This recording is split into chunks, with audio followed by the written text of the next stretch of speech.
My name is Moon, and I'm an associate professor at College of Nursing at the University of Iowa. As a member of the Education Committee at the National Center for Gerontological Nursing Excellence, I'm very honored to have this May Fireside Chat series. This is a free monthly series featuring the DGNs and other experts sharing insights and key topics in gerontological nursing. Each chat begins with a brief presentation, followed by an informal discussion where you can engage directly with the speakers. Today, we have Dr. Leah Bach. Dr. Leah Bach is a Sally Mathis Hartwig Professor in Gerontological Nursing at the University of Iowa College of Nursing and Director of the Barbara and Richard Csomay Center for Gerontological Excellence. With over 30 years of experience in cardiovascular nursing, her research focuses on non-pharmacological solutions to complex challenges faced by older adults. She has led 15 funded studies totaling $13 million, including NIH-funded IMPACT-D study. Her research and practice intersect with palliative, geriatric, and cardiovascular care. And Dr. Bug is widely recognized by her leadership, innovation, and advocacy. She is a fellow of the American Academy of Nursing and Gerontological Society of America and American Heart Association and Palliative Care Nursing. In the next 15 minutes, Dr. Bach will talk about teaching undergrad students on death and dying topics. Are you ready, Dr. Bach? I am. Let me go ahead and I will share my slides. So welcome to all of you. Since I only have 15 minutes, I'm probably going to be talking very, very fast, but thank you, Chusa, so much for inviting me to give this talk. Thank you very much for that wonderful introduction. And more importantly, thank you for approving the topic of which I'm going to talk, which is pedagogy.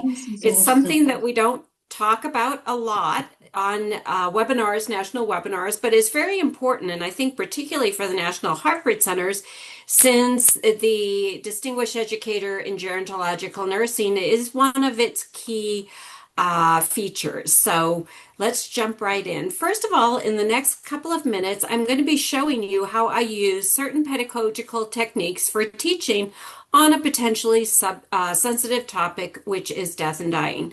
I'll be showing you how I use trigger warnings, reflection, humor, and then also the use of trustworthy, publicly available information. What I'm going to be doing is presenting the techniques and then using a class that I teach as an exemplar. So in terms of trigger warnings, each university or place where you may teach may have different policies related to it. I usually start with just a simple slide at the beginning of the talk I'm going to give, which gives the resources on campus. And so that anyone who is sitting in the class or even viewing it remotely is aware that there are resources. But I also talk about the importance for one of the classes that I teach is an interprofessional class. So there's a lot of different future health professionals in it. I talk about the fact that everyone who works in healthcare will generally at one time or another be in a situation where they are working either with a bereaved person or with a person who is in end of life, and they need to get their own issues really worked through so that they can approach whoever it is from a therapeutic space. So I try to normalize that idea that we all do well to reach out for help when we're working in a hard area. So the exemplar class I'm going to show you is one that I taught recently on medical aid in dying, both the legal and ethical issues. Generally, I start any sensitive topic class with a reflection moment. So in this, I'm trying to assess what they think and feel about the topic. And if I'm teaching it live at Iowa, we use Mentimeter, where I can have them type into their phones a phrase, and I generally use a word cloud. so that their responses start popping up on the slide in front of the class, and then I can respond to their responses. And just once again, the focus is on normalization. I want everyone in that class to feel like this is common, this is normal, and we all can feel this way. If I am teaching an asynchronous course, an online course, then I might open a discussion board and have them post just a brief reflection and have them review several other classmates and respond to them. The next thing, and you can see I'm coming right off the back of this, you've talked about how you feel and think about the topic. Now I want to use humor both as a technique to help maybe decrease the emotional load. And I also use it as a teaching technique for these future clinicians to say, in the appropriate space, you can also use humor sometimes. And so what this picture designates is I introduce them to the idea that this whole genre of jokes called pearly gate jokes. As a longtime hospice and palliative care nurse, we had a lot of pearly gate jokes. Because I have international students, I talk about the cultural meaning of this in terms of coming out of a Christian tradition. At death, people show up at the pearly gates and meet St. Peter. And so then I lead them into this first cartoon, which is this idea of an IT guy shows up at the pearly gates and St. Peter says, sorry, your username and password don't match. Maybe other people don't find this really funny. I find it very funny, just because anybody who has problems with matching their passwords to their login thinks that this is kind of funny. But then I also talk about there are other types, and this is if you are a cat owner, you can see the humor in this, right? St. Peter saying, make up your mind, are you going in or not? But then I make the comment that I'm not speciest. So since we know that all dogs go to heaven, this is St. Peter telling the pooch you can come in, but stay off the couch. And as I said, my purpose in doing this is truly to diffuse any of those earlier strong emotions if they were there. And now I'm ready to dive into the material. I've got them thinking on that affective level, the cognitive level, used humor to diffuse. Now I'm going to go into the material. And so first of all, and I'm not going to teach this course to you, but instead show you the pedagogical elements of it, in that I first of all go to an organization that supports medical aid in dying, and I put their definition of MAID up there.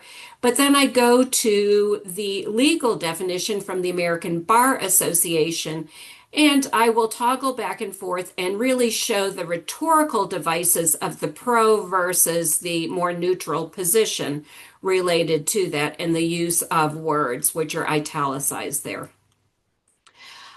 Realizing that for some of these students, this may be the first time they know anything about MAID or have heard of it, so then I do a slightly deeper dive. This information is right off of the American Bar Association website. I identify them as that and then I also raise the issue as, once again, future clinicians, they need to know how to direct anyone that they're caring for to authoritative and curated information. So I'm both exhibiting the use of that and also showing them how to do it in the future for themselves while conveying information that they need at the same time. I end up on that last point, though, showing, however, that MAID in many ways is a function of privilege. And then we can talk about issues related to that. But really, this is an important part because this is the bridge language into, I'm going to talk about ethical. I've given them the legal. And this is the top 3 reasons that patients say that they want to use MAID. And I finish up with saying, for most people, it's just they want to have options, they want to have choice. They never actually use it. So that's the question I follow up. This is a reinforcement. Now that you've seen all of this, is MAID legal? And the answer is yes. in some states. And this, once again, is information about what states it is legal in. And now I'm coming back to this. The first that I opened with is assisted suicide, euthanasia, and MAID. The same thing. And this is no, MAID is legal, euthanasia, suicide, and assisted suicide are not. Because we're in the state of Iowa, when I've been in Florida or Pennsylvania teaching, I always put the information for that state to say, so in Iowa, no, it is not legal. So there really isn't any difference between euthanasia, suicide, assisted suicide, or MAID. MAID would come in under assisted suicide, which is illegal, and the nurse needs to know it. And the point really is that the nurse's role when a patient requests MAID is supporting their autonomy and self-determination. So now pivoting to is MAID ethical? Once again, using materials that they have already read in the course earlier in the semester, I go over the pillars, the ethical pillars, and then pivot right into the ANA. I want to teach them that they can go to their professional organizations for position statements so that they know what the profession supports. And you can see here that the ANA position is that nurses are ethically prohibited, yet they must be comfortable with supporting patients in these certain ways. And the need for reflection on personal values so that they can separate out from their ability to provide objective information. I include arguments for it. I include arguments against it. This is all from the ANA position statement. And now I'm going to stop and use reflection again. I've given them a lot of information, of course, much more quickly to you. This is a 50-minute teaching module. It would have been slower. In a live class, I would have allowed for questions, clarification points. I do some when I am doing it asynchronously. I might tell a story or two to kind of flesh out what this dry language is pointing towards. And this reflection exercise is, I leave them either in their tables. We teach our big undergraduate courses. It's an 80 student cohort. We use learning tables, and so they would be at a table of 4 to 6 of their students, and really have them talk about how comfortable they are with these 3 issues that are as part of the ANA statement, that we need to be comfortable having end-of-life conversations as a nurse. We need to be comfortable assessing the context of the request, and we need to be comfortable advocating for optimized palliative care and hospice services. So, and then finishing up with a quote, once again, going back to the American Bar, we're all going to die. While most of us won't use MAID, it's important to understand all our options so we can best ensure that our final chapter accords with our values and preferences. And then I finish with this slide, and I use this particular slide in several ways to talk about life as a journey and death being it's just a normal developmental stage that comes towards the end. I talk about sunset often serves as a metaphor for death in movies and whatnot. And my hope is that when they journey with their patients towards that sunset, that it will be a journey that is supported, it's caring, and it's optimal for both parties, both the nurse and for the patient. So just a real quick synopsis in the 15 minutes that I have been given. You saw how I use these pedagogical techniques for teaching on potentially sensitive subjects. I very quickly showed you a trigger warning. I showed you how I used reflection, both pre-teaching and post, how I use humor to diffuse situations, and I'm both giving them trustworthy, publicly available information, but also showing them how they can use it in the future with their patients. So my last comment has to do with sort of my opening statement about pedagogy is not considered sexy. However, it is the underpinning of when we successfully teach. But I came across this quote that I thought takes it to a different level because it says pedagogy is not about training, it's about critically educating people to be self-reflective, capable of critically addressing their relationships with others and with the larger world. Pedagogy, in this sense, provides not only critical and intellectual competencies, but it also enables people to intervene critically in the world. So, thank you very much for your time and giving me this opportunity. Not everybody thinks that pedagogy, as I said, is sexy, but I happen to think it makes us more effective teachers and preparers of the future. And I think we can say at this point in time, it is open for questions or crosstalk. Awesome. Thank you, Leah, for wonderful presentation. It certainly is short. We want to hear more about it. And students are lucky to have you in the classroom to learn more about this heavy topic that you're teaching. Since people are quiet, I would like to ask the first question that have you hear any feedback from the students or Mhm. other faculties? I think that I get the request to do guest lectures, oftentimes on the topic, is a sign that probably faculty don't feel prepared. And while chose to highlight in my brief introduction, just kind of a little bit of everything, I would like to self-identify that I was for a number of years certified in hospice and palliative care nursing, and I was an active clinician in that area. So I have had a lot of training, so I'm very comfortable. And I think when I am comfortable communicating with the students, then they are comfortable in receiving the information. And so it's very beneficial. Yes, certainly.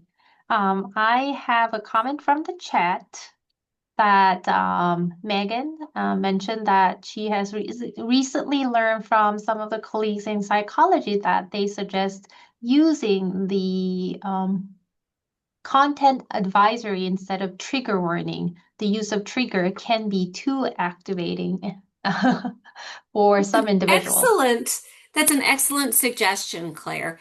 And I will be glad. A Megan. lot of the language that we use, of course, is shaped by our university. But I will be glad to bring that up and say, because I think that actually, I think that's a great term. And then Claire asks, have your asynchronous and synchronous students ever brought up issues if confidentiality is a discussion in their thoughts of death and dying, or do students often feel willing to openly share? Mhm. If you looked at my slides, the reflections, I was very careful on that students are always free to disclose whatever they choose to disclose, but that I have not put them into a place. So I am not asking them for context. I am asking them for feelings and thoughts. But probably, and why I use Mentimeter, of course, is because nobody knows who is keying in whatever. So once again, there's that confidentiality. So that's an excellent question. I have they brought them up themselves?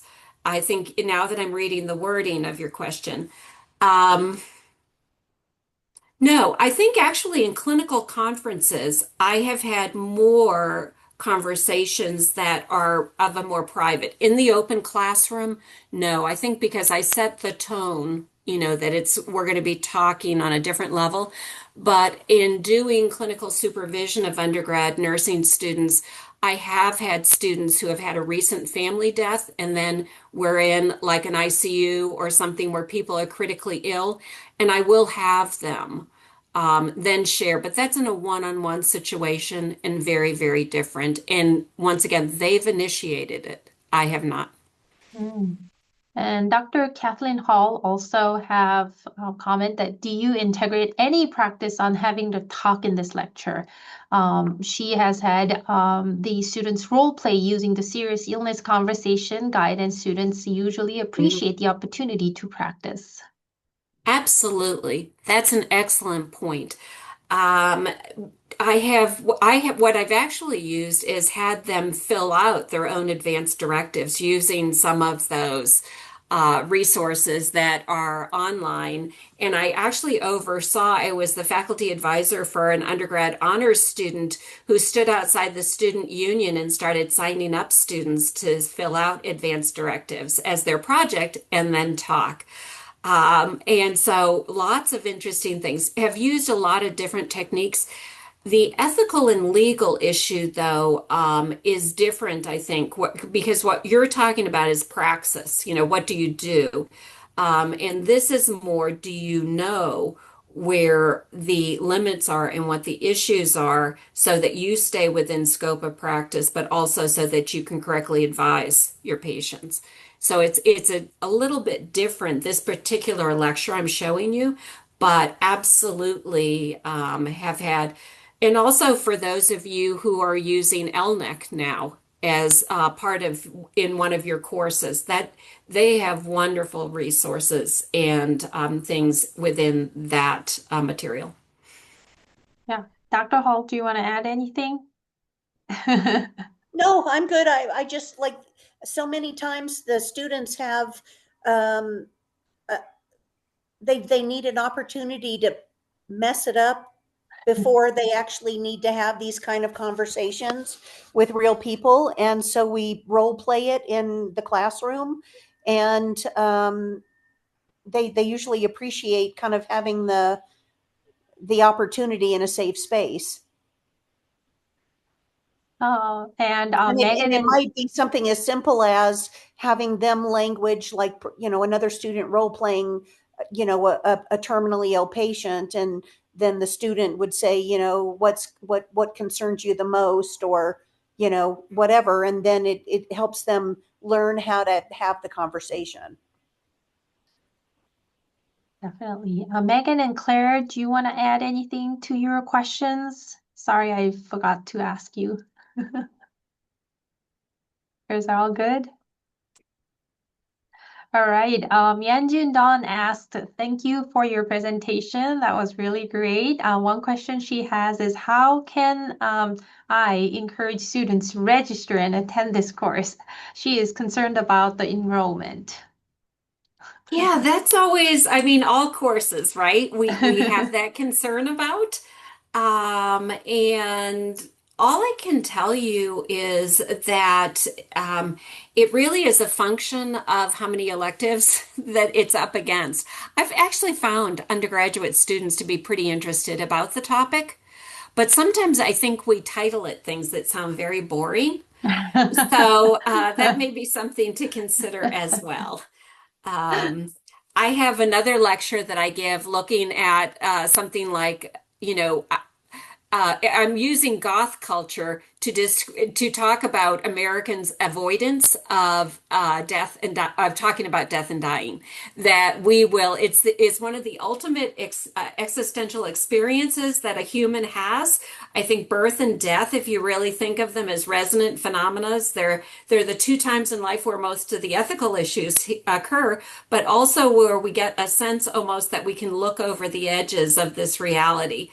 And when you start talking in those spaces, all of a sudden the students get really interested, so you can think about how you look at their cultural touchstones, what they're really interested in, and then tying it back to your material. Sometimes it works, and sometimes it just, the stars align and students sign up or don't. Megan, do you want to talk about the event that you shared? And then we Can. thank to I don't Dr. want Buck for mentioning the LNET. I don't want to take away from Dr. Buck at all. I just want faculty to know, as mentioned, so I'm one of the co-investigators with LMEC. and support schools of nursing. We Mm. have a whole website with lots and lots of resources for faculty, lots of teaching strategies. There's information about our undergraduate and graduate online curriculum that schools are using. But then also, if you look in the chat, we have, we're doing our second annual, we are going to make it annual, workshop for faculty. And it's a 2-day workshop at University of Portland. It's grant funded, so the only cost is getting there, essentially. We provide the rest if you're willing to stay in dorms. It's lots of fun. But it's all about how do you teach palliative care. Oh. So how do you integrate it into your program? So we have tracks for undergraduate faculty and graduate faculty, and we have a few spots left. So given the audience, I thought I'd let people know because we'd love to fill every single spot. Awesome. Well, and I'll strongly endorse that from a couple of different ways. I've been both an LNIC Train the Trainer training that was really good. I've used it from that into my own teaching. So I was thrilled, Megan, when you guys actually developed it for undergraduate nursing students. But I think it also ties in really closely with the movement towards that all nurses would be able to deliver generalist palliative care and know when to refer to specialist palliative care. And so the materials of LNEC are just wonderful. They really are. So I can't encourage you strongly enough to go over to the website, take a look, and if you have the opportunity to go for the training. All right. In the meantime, you guys are putting the questions. I ask you to fill out the survey for the feedback to improve our sessions.